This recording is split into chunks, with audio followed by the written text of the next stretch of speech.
Early decision, usually put in an application to a school before November 1 or earlier. You get a decision usually in December.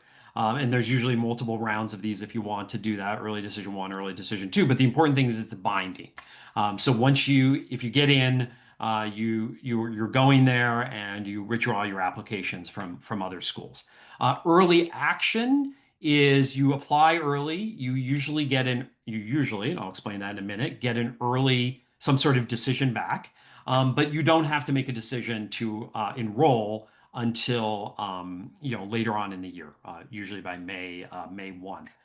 Both early action and early decision, but especially early action and especially at the big publics, are on the rise since the pandemic. And why is that? Because there are just many more students applying to, or there's same number of students, but they're applying to more schools. And schools want to have more certainty, and early action, even though it's not binding, gives them a little bit more certainty on what their applicant pool looks like because they have to get these applications in early.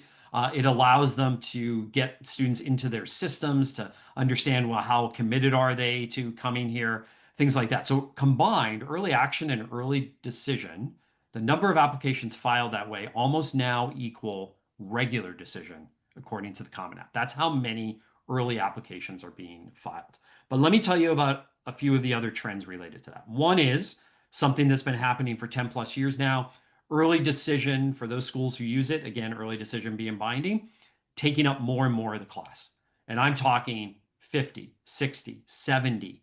In some small liberal arts colleges, like 70+% of the freshman class, they're locking in that way. So in other words, if you don't apply early decision, there's not a lot of spots left in regular decision. And that's really critical for people to know.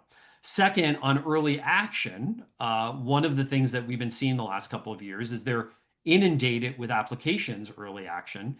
And what ends up happening is instead of getting a yes or a no, because by the way, when you're applying early, that's what you want to know, you're getting a deferral. You're being moved to the regular decision pool. So you're getting essentially no answer. And the worst case here, by the way, that I know some schools are doing is you apply early action, you get deferred to regular decision, and then in regular decision, you get put on the wait list. I mean, they just keep stringing you along.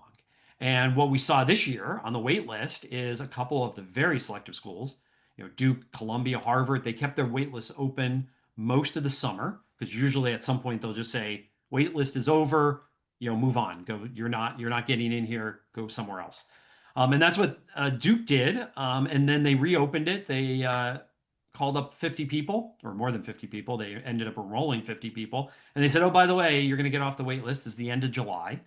And by that time, most of these kids, in fact, I would bet all of these kids were committed somewhere else. They probably had orientation. They probably had a class schedule. Oh, by the way, they had a roommate. And they probably already paid a bill. And now Duke's calling up and saying in 24 hours, you have to decide if you want to come here. This is the system we're operating under. And I really wish everyone out there listening tonight has the power to not participate in this or to participate in it in a different way, to start saying no to these things, because that's the only way. Everybody always asks me, well, how is admissions going to change? Not going to change by the colleges. They're all going to react to the parent market. And my hope with this book, Lisa, is that we stop going crazy over the top 25 schools and we start looking at more schools. And you know what? The top 25, maybe they won't change, but if they start seeing changes in the marketplace, trust me, they will. Right. Can we touch on one other thing that's changed a lot over the last couple of years, well, particularly over the last 5 years, which is testing, ACT and SAT testing.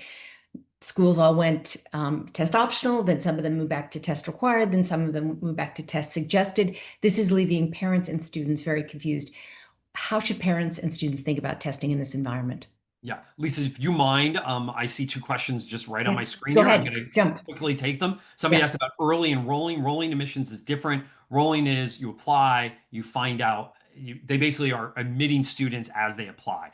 Many schools will take an application, they'll read it, and they'll send out acceptances or deferrals or denials all at the same time. Rolling is they're basically accepting students or denying them as they come in. Somebody also asked about the declining birth rates impacting college admissions. I just did an excerpt from the book for New York Magazine that will be coming out in a couple weeks on this.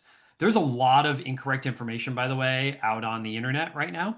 And I think everybody says, well, because of the demographic cliff, it's going to be easier to get into college.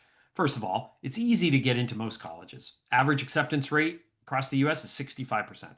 Most colleges take most students, so it's already easy. Will those colleges get even easier? Sure, because there's going to be fewer seniors applying. I think this question is mostly geared at will it be easier to get into those highly selective colleges? And the answer is no. These are single digit acceptance rates. Will they maybe move up to from 8% to 10%, maybe to 12%? Yes. But they're not going to suddenly move to 50% from 12%. So, not going to change anything. You asked about testing. Most schools are still test optional, but testing has really come back. If you look at not only the volume of testing, but if you look at who is sending test scores with the Common App, that has come up over the last year. And what we're finding is, and my advice, take the test so you have a score. Because if you have a score, you then have agency to decide what to do with it. And I think that's critical. Having that agency to say, yes, I'm going to submit it, I'm not going to submit it. These are questions you should be talking to your high school counselor about or your counselors about. But then you have that score to make that decision. And I think there's a lot of great advice out there in terms of where does that score place you in the overall score matrix for that college. And most colleges, by the way, their average scores have gone up because only the good students with good scores are applying or being accepted. But what I really want folks to remember here is talk to your counselor, make a decision about sending a score or not. But at the end of the day, don't second guess that when a decision does come back. I think what ends up happening is that parents really tear their hair out about this and they want to know when they don't get in, they'll say, oh, we should have sent a score. Or we get in and then they tell everybody else, well, we sent a score. That's why we got in. And Lisa, I just want to end with this quote because it's a quote that I'll never forget. Stu Schmill, who's the fantastic dean of admissions at MIT, just one of the most fantastic people I've ever met in my life, who's in the book. Um, he had friends in his neighborhood, because they know he's the dean of admissions at MIT, and they're asking him, my kid's applying to X school, should we submit scores?